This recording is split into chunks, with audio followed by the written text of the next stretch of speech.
Tengah upaya Bapak Presiden Prabowo Subianto mencoba menggenjot ekonomi atau pertumbuhan ekonomi kita sampai angka yang cukup tinggi, maka hal yang kemudian mendasar adalah bagaimana pelaksanaan perekonomian ini disusunkan berwawasan lingkungan.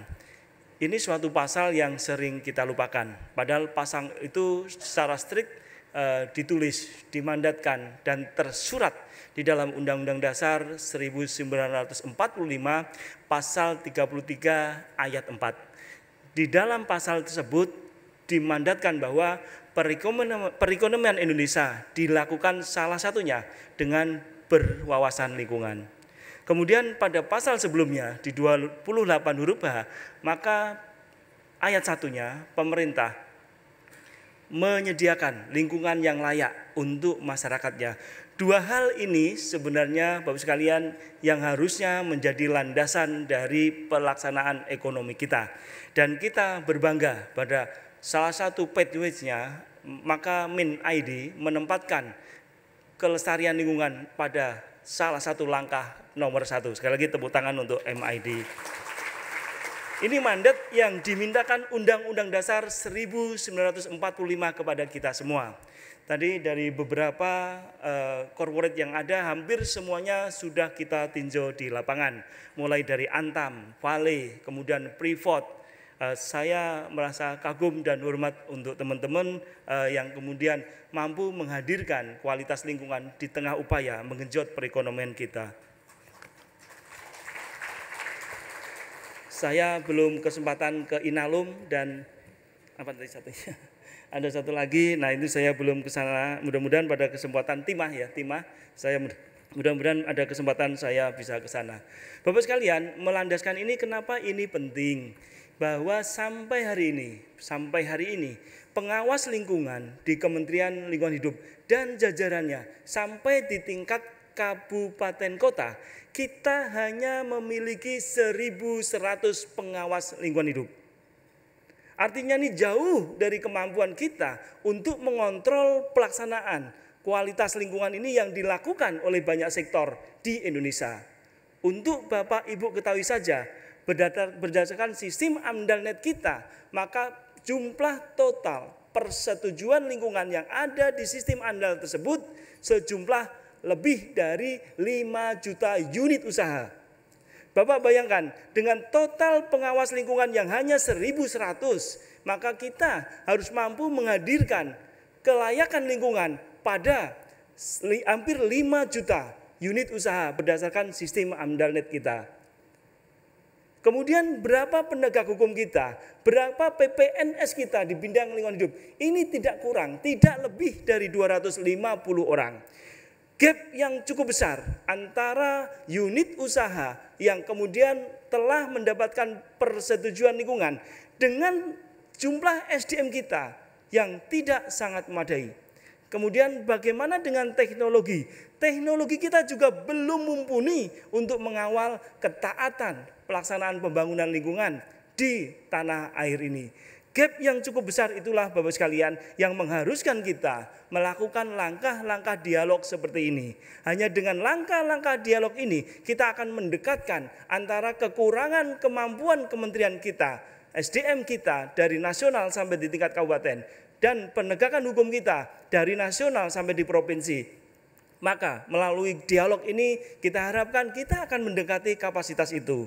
Tentu ke depan Kementerian Lingkungan Hidup mencoba mengejar ketertinggalan tadi. Saya mencoba menghitung kalau seandainya yang 1.100 tadi dibagi 5 juta atau 2 juta saja yang memiliki risiko menengah tinggi. Yang jadi dari 5 juta itu maka 3 jutanya adalah yang rendah, yang tidak perlu dokumen UKL, UPL maupun AMDAL. Tapi yang perlu UKL, UPL dan AMDAL jumlahnya lebih dari 2 juta. Jadi kalau kita bagi 110 dibagi 2 juta, maka hasilnya satu orang harus melakukan pembinaan pengawasan lebih dari 1.000 unit. Ini yang kemudian tidak memungkinkan untuk dilaksanakan secara sempurna. Sehingga wajar kalau hari ini ibarat kita melihat ember yang banyak lubang, ember seperti saringan itu. Kemudian dimasukkan air, menterinya harus menutup yang mana dulu?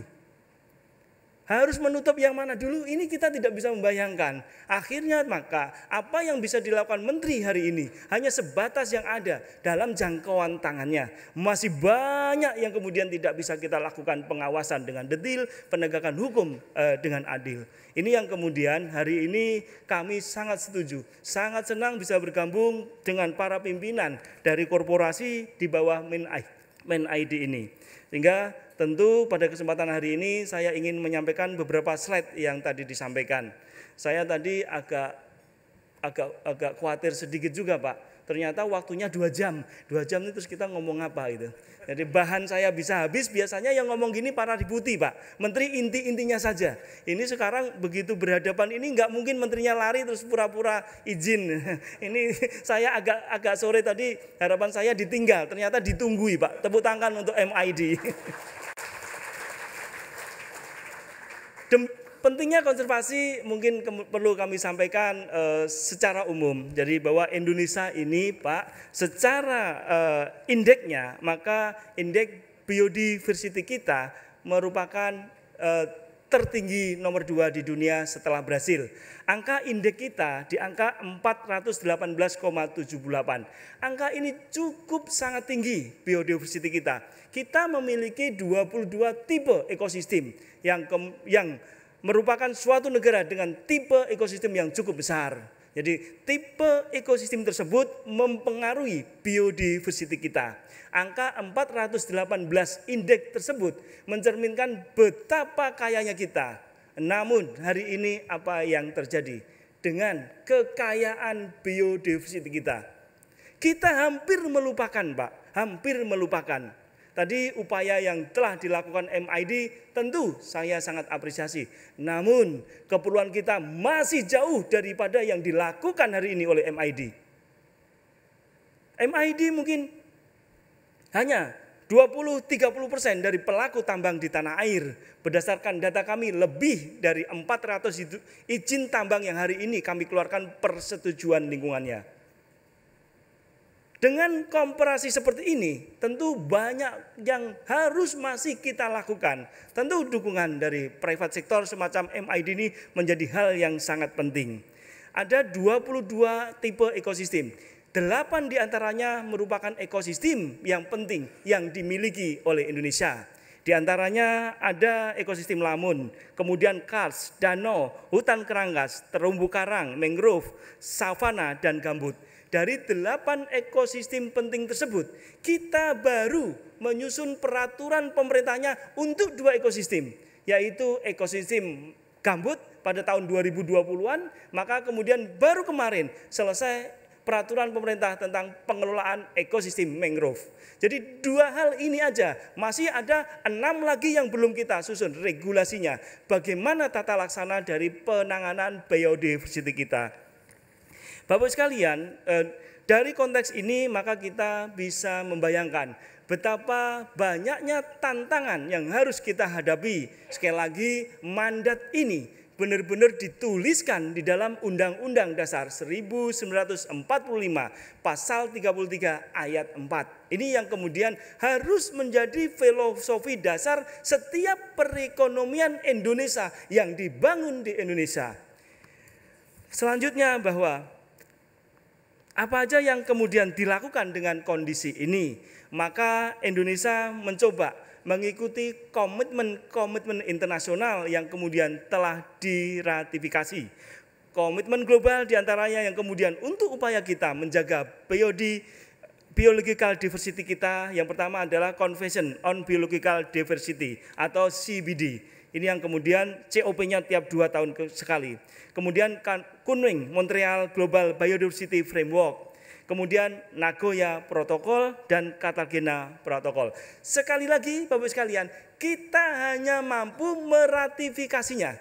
Kemudian bagaimana mengimplementasikannya? Seumpama Nagoya Protokol, Asset Benefit Sharing. Kita belum punya instrumen kemudian untuk menarik keuntungan dari biodiversity kita yang ada banyak di luar negeri.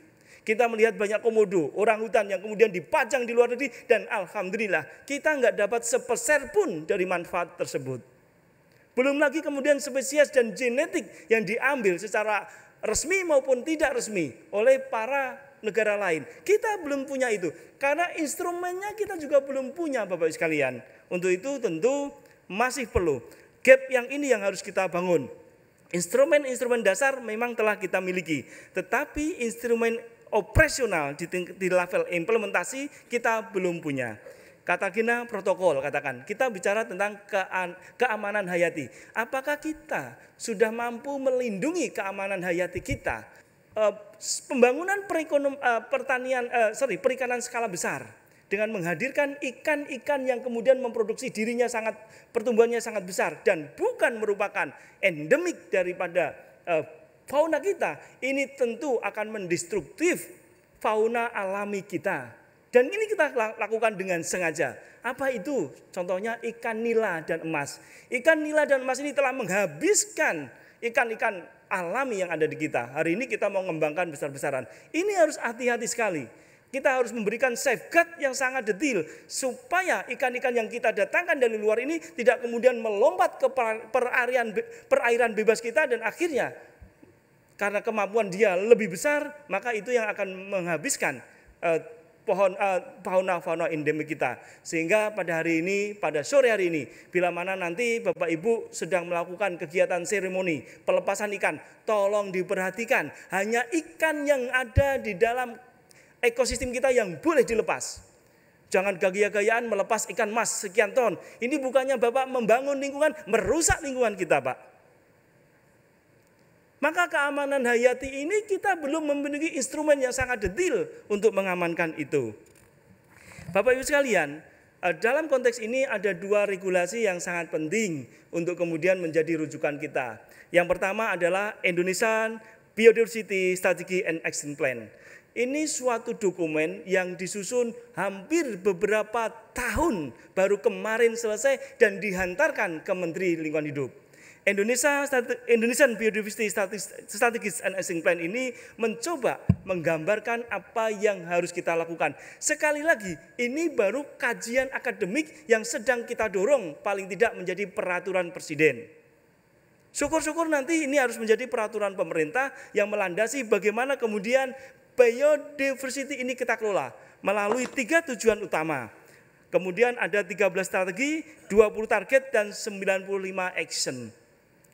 Tujuan tentu ada 3 hal yang menjadi landasan kita, mulai dari perlindungan dari keanekaragaman hayati, spesies dan genetik, kemudian pemanfaatan berkelanjutan, serta bagaimana melaksanakan kaidah-kaidahnya. Ini yang kemudian secara detail telah dicoba kita susun pada tahun ini. Ini yang kemudian nanti akan berhadapan, akan kita implementasikan bahkan juga di sektor pertambangan. Kita sekalian hari ini perekonomian kita juga ditopang oleh palm plantation, kebun sawit. Kebun sawit kita Pak lebih dari 17 juta hektar. Ini artinya apa Pak? 17 juta hektar itu artinya ada 17 juta hektar yang kemudian hilang biodiversity-nya. Tadi dikatakan biofuel dengan campuran B30, B40, iya memang secara langsung itu menurunkan emisi. Tetapi pada saat di-compare secara total, ini masih emisinya negatif. Dari 17 juta hektar Pak, kita belum mendapatkan manfaat apapun dari kehilangan biodiversity kita. Contoh sederhana kalau Bapak mau berlihat, silakan kemudian memapping Provinsi Riau. Riau memiliki kawasan daratan 8 juta hektar. 4 jutanya merupakan kebun sawit. Padahal di sana ada gajah, harimau, orangutan. Kebun sawitnya hampir merata dan pencar-pencar.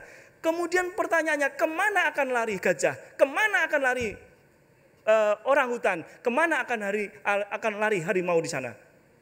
Ini yang belum kita rumuskan di dalam rangka perlindungan biodiversity itu. Hanya untuk Provinsi Riau. Hanya untuk bicara mega fauna atau flagship kita, fauna flagship kita. Belum lagi yang lain.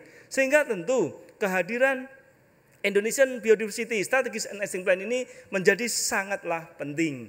Kemudian berikutnya, kita juga telah menghadirkan apa yang dimandatkan Undang-Undang 32 tahun 2009 tentang perlindungan dan pengelolaan lingkungan hidup. Dalam undang-undang tersebut, kita diminta menyusun rencana perlindungan dan pengelolaan hidup dalam bentuk peraturan pemerintah. Alhamdulillah, sejak 2009 sampai tahun 2025 ini baru terbit dokumen tersebut.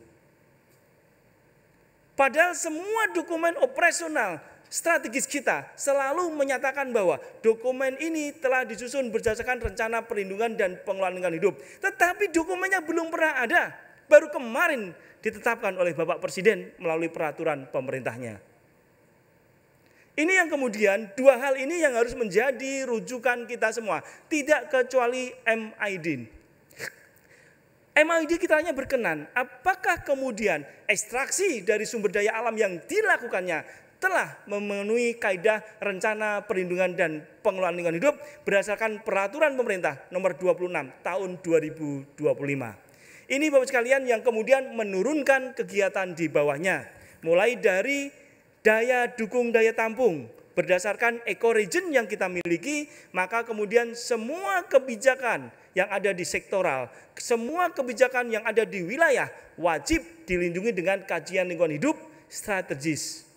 KLHS inilah kemudian Bapak Ibu sekalian yang harusnya diturunkan menjadi persetujuan lingkungan. Hari ini persetujuan lingkungan kita belum melandaskan kepada RPPLH, turun menjadi KLHS, turun menjadi tata ruang, turun menjadi persetujuan lingkungan kita. Yang digeber-geber tadi Bapak Dirut Antam, Pak Menteri, kok persetujuan lingkungan saya belum ditandatangani Pak Menteri? Apa iya persetujuan Bapak itu sudah mengikuti alur perencanaan pelindungan lingkungan hidup kita? Yang selama ini kita lupain Pak. Di dalam perlindungan dan pengelolaan lingkungan hidup, kita batasi berapa banyak yang mesti bisa dieksploitasi, berapa banyak yang harus dipulihkan. Ini yang kemudian harusnya menjadi landasan operasional kita. Bapak Ibu sekalian, apa sih pentingnya konservasi bagi kita? Paling tidak mungkin ada 6 yang kami akan sebutkan. Yang pertama adalah konservasi lingkungan yang kita lakukan adalah merupakan suatu investasi jangka panjang yang kemudian mampu menjaga keberlanjutan bisnis kita. Katakan kemarin suatu ketika saya pernah ke Vale. Ada Vale enggak ya? Ya, Pak Vale, terima kasih. Saya lihat begitu dalamnya investasi lingkungan yang dilakukan tanpa diikuti, tanpa memperhatikan tingkat produksinya. Si Vale menyusun, jadi bukan karena saya udah ke Vale ya, bukan kemarin mengangkat-angkat Vale, enggak. Nanti juga kalau salah pasti kita pidanain, ya jangan khawatir. Jadi Vale ini mencoba mendesain kapasitas lingkungannya tanpa memperdulikan berapa produksi yang dihasilkan per tahunnya. Dia selalu investasi sebesar itu, meskipun produksinya naik bahkan belum mulai produksi pun.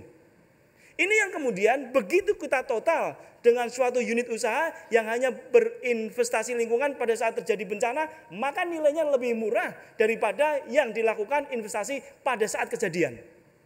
Ini salah satunya dilakukan oleh Vale.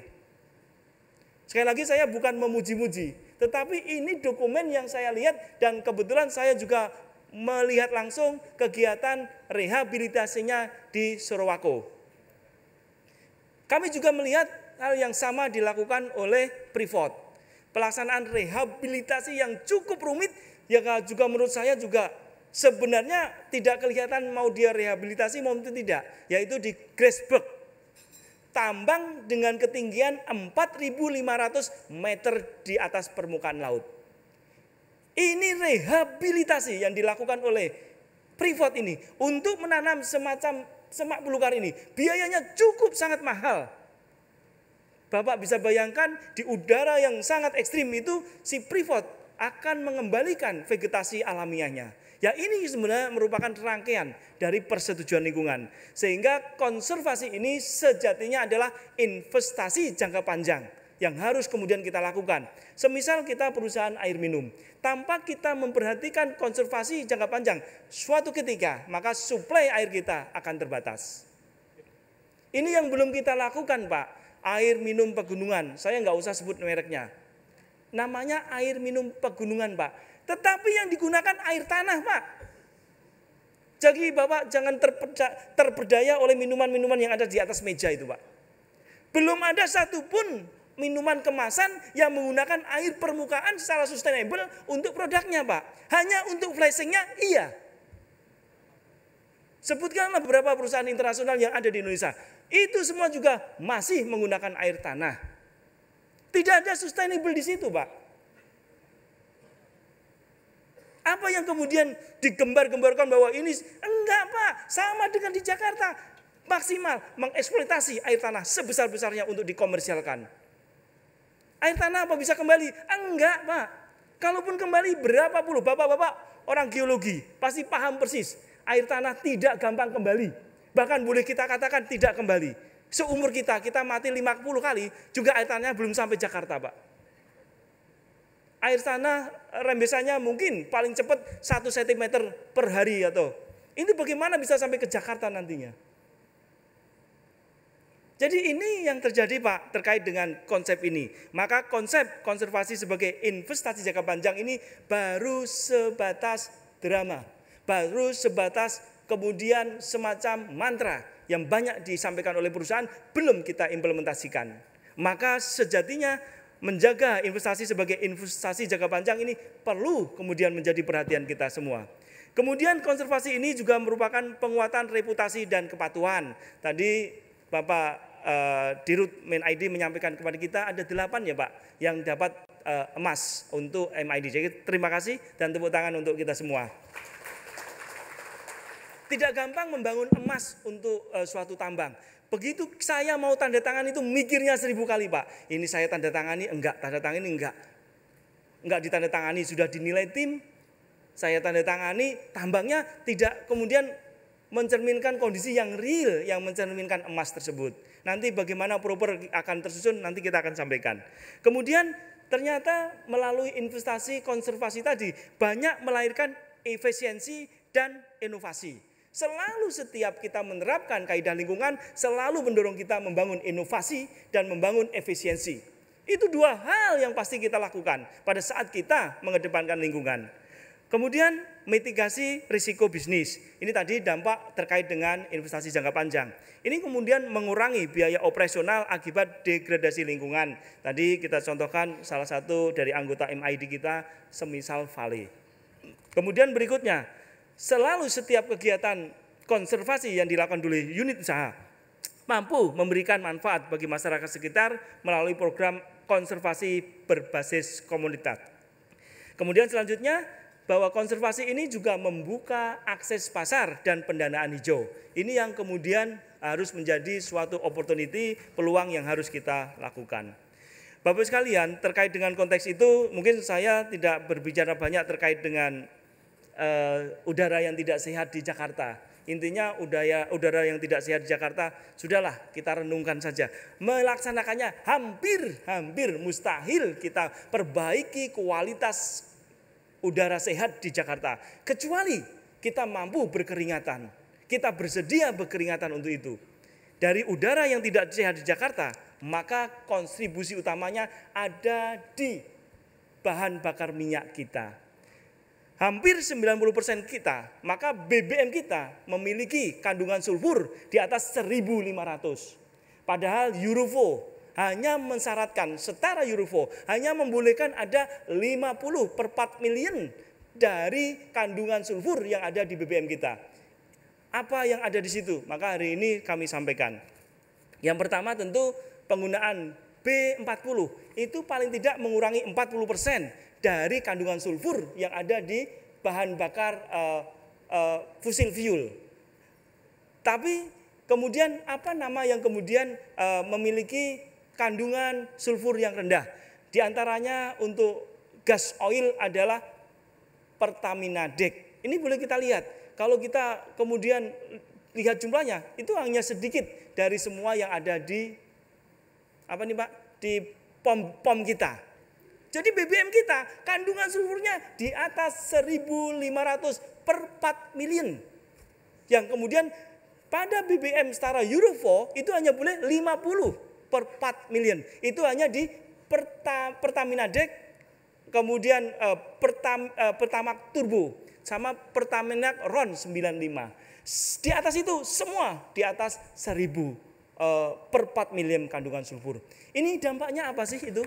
Kalau itu yang Bapak Ibu kemudian konsumsi dan hari ini itu berkontribusi menurunkan kualitas udara Jakarta di angka 32% sampai 57% tergantung dari kegiatan massalnya. Ini kita sudah berkali-kali menuntut keberanian kita untuk kemudian mengkonversi BBM yang tinggi sulfur menjadi BBM yang rendah sulfur. Ya tentu ada subsidi yang sangat besar. Tetapi sebenarnya kalau kita mau serius jujur, nanti juga berimplikasi kepada renewable energi kita.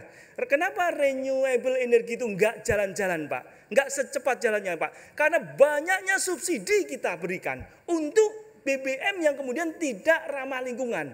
Padahal uang itu bisa kita gunakan untuk membangun renewable energy. Kita belum mampu untuk itu Pak. Mohon maaf teman-teman dari pertambangan, bukan koreksi. Ini maksud saya membacakan peta kita hari ini. Artinya Pak, bahwa kita perlu upaya serius. Pertama, BBM tepat subsidi wajib kita lakukan untuk mengurangi subsidi yang luar biasa besarnya kepada kita semua.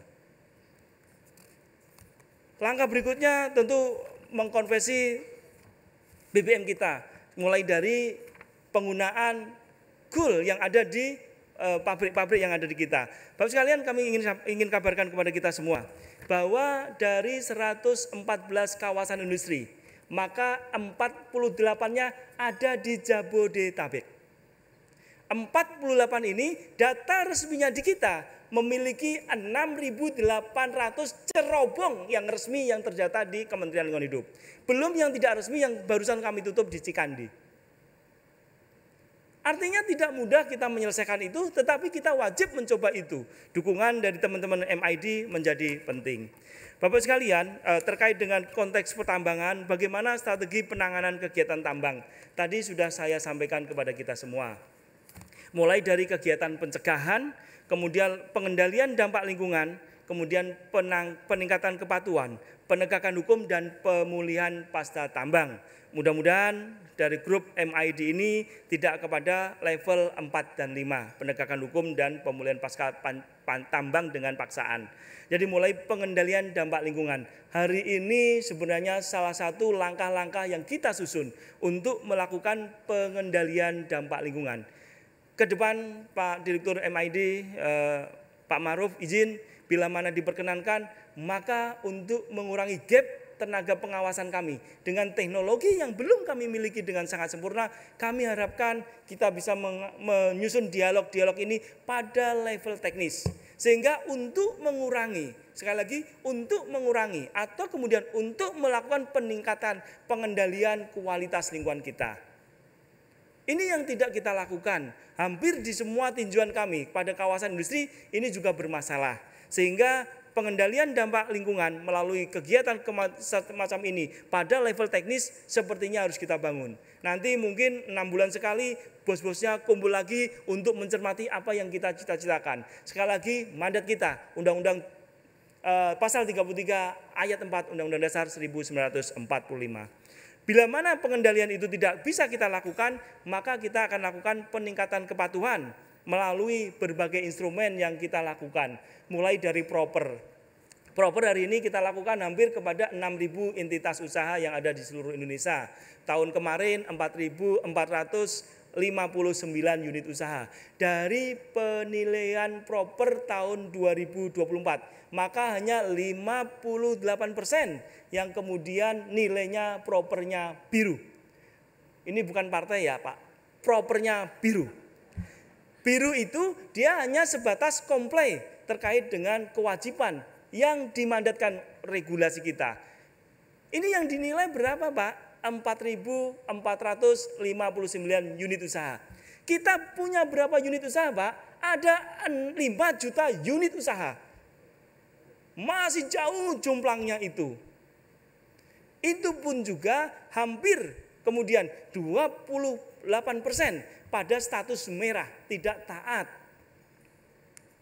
Yang mendapat emas kurang dari 1,9%. Di antaranya yang disebut oleh Pak Maruf tadi. Yang hijau saja hanya kurang dari 6%.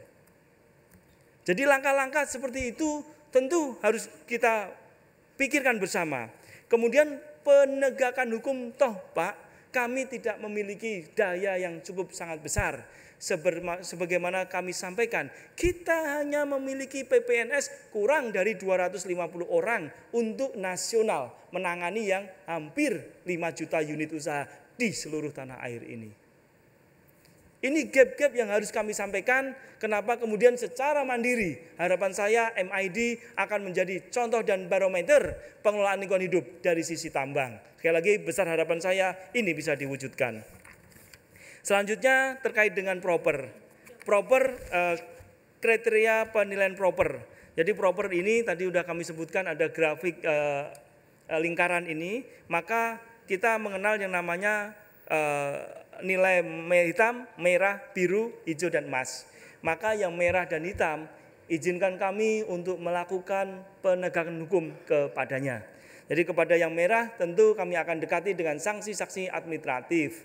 Pada yang hitam maka ada dua hal, yaitu persengketaan lingkungan hidup ataupun artinya gugatan perdata dan kemungkinan pengenaan pidananya. Paling tidak proper tahun 2024 kemarin telah melahirkan inovasi lingkungan sampai di angka 1.762 inovasi. Ini angka yang cukup tinggi. Kalau tanpa ada proper, maka inovasi ini kemungkinan tidak terpancing. Begitu kita properi, maka harus ada inovasi ini nih. Akhirnya semua perusahaan berlomba-lomba membangun inovasi. Kemarin sempat saya yang Antam, Pak, Antam. Kemarin Pak Dirutnya, Pak saya nggak mau emas karena biayanya mahal. Nih. Ini yang kemudian terbalik ini. Emas itu bukan berarti itu, tapi adalah inovasi yang kemudian dihadirkan. Inovasi dari sisi lingkungannya ada 1.762 inovasi. Kemudian berapa besarnya inovasi sosial? Sekali lagi kita juga terima kasih berdasarkan angka proper. Maka ada 1,71 triliun rupiah yang digunakan untuk membangun inovasi di bidang sosial. Banyak yang dilakukan oleh kita semua di dalam kerangka proper ini.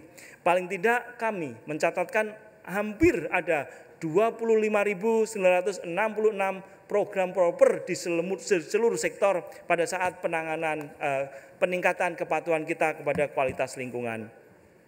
Bapak sekalian, kami izin kembali mencoba memberikan referensi kepada kita semua. Bagaimana pentingnya persetujuan lingkungan. Sekali lagi, persetujuan lingkungan kami telah berkali-kali melakukan investigasi, bahkan pemeriksaan kepada Direktur Pengendalian Dampak Usaha Kegiatan, Bu Neti. Bu Neti berdiri, Bu. Nah, ini Ibu Direktur yang bertanggung jawab untuk menyampaikan persetujuan lingkungan kepada saya. Saya tanda tangan hanya bila mana Ibu Direktur selesai. Nah ini katanya Pak Dirut Antam, katanya sudah tidak ada lagi utang. Jadi AMDAL semuanya, AMDAL sekarang namanya SKKL. Jadi AMDAL itu tidak boleh lebih dari 3 bulan. Katanya sudah tidak ada utang, makanya kalau masih ada utang laporkan ke kami. Siapa tahu ada utang dari beliau yang belum selesai, yang kemudian tidak mentaati service level agreement kita, batasan dari persetujuan lingkungan kita. Bapak sekalian, maka tadi sudah kami sebutkan posisi AMDAL dan UPL itu di mana. Jadi untuk AMDAL Pak di Undang-Undang Cipta Kerja sekarang namanya Surat Keputusan Kelayakan Lingkungan. Saya juga mumet Pak, kata-katanya mumet-mumet semua. Kita tahunya AMDAL, UKL, UPL. Sekarang berubah AMDAL Pak Maruf itu menjadi Surat Keputusan Kelayakan Lingkungan. Itu untuk kegiatan yang berisiko tinggi. Kemudian UKL, UPL akan berubah menjadi Pernyataan Kesanggupan Pengelolaan Lingkungan, PKPL. Kemudian yang hanya kemudian menyampaikan deklirnya itu PKPL itu gantinya UKL, UPL. Apa sih semuanya yang kita lakukan di AMDAL? Tadi sudah kami susun mulai dari RPPH, kemudian KLHS, kemudian tata ruang, kemudian pada unit usahanya di unit usaha masing-masing melalui persetujuan lingkungan. Maka ada 4 hal yang kita lakukan dan ini mesti menjadi perhatian kita semua. Tidak kecuali Antam, tidak kecuali Freeport, karena ada hal yang kemudian harus harus kita selesaikan tahun ini Pak Maruf. Ini pertama, bahwa di dalam AMDAL maka kita menghindari sejauh mungkin, sebisa mungkin kerusakan lingkungan yang mungkin ditimbulkan. Kalau dihindari tidak bisa, maka kita lakukan meminimalisasi dari kerusakan yang akan mungkin terjadi. Nah, kemudian perkaranya, bagaimana bila mana tidak bisa diminimalisasi? Contohnya kasus pembuangan tailing yang hari ini menghantui kita semua. Maka sebenarnya ada yang disebut dengan mitigasi kompensasi. Bapak ini harus membayar kerusakan lingkungan akibat kita tidak bisa lagi teknologi yang menangani itu. Semacam tailing yang diproduksi perusahaan emas skala besar, perusahaan nikel skala besar. Maka ada kompensasi yang dihitung para ahli yang harus dibayarkan kepada negara terkait dengan kualitas lingkungan yang kita rusak dan tidak mungkin kembali lagi. Ini konsep andal, Pak. Konsep persetujuan lingkungan sebagaimana diamanatkan Undang-Undang 32 2009 kepada kita semua. Kemudian yang terakhir, dampak atau sisanya. Pada saat kemudian perkara ini, unit usaha ini ada dampak yang tidak kita bisa kembaliin, maka kepada Bapak Ibu sekalian dimintakan untuk membayar kompensasi terkait dengan konteks ini. Ini Pak yang kemudian yang selalu kita mintakan. Polluter pays ini menjadi kata kunci dari penyelenggaraan pengelolaan lingkungan kita. Jadi pada semua yang menimbulkan kerusakan lingkungan wajib membayarnya. Bapak sekalian, saya rasa itu mungkin yang dapat kami sampaikan. Jadi mulai awal ujung secara umum sudah kami sampaikan.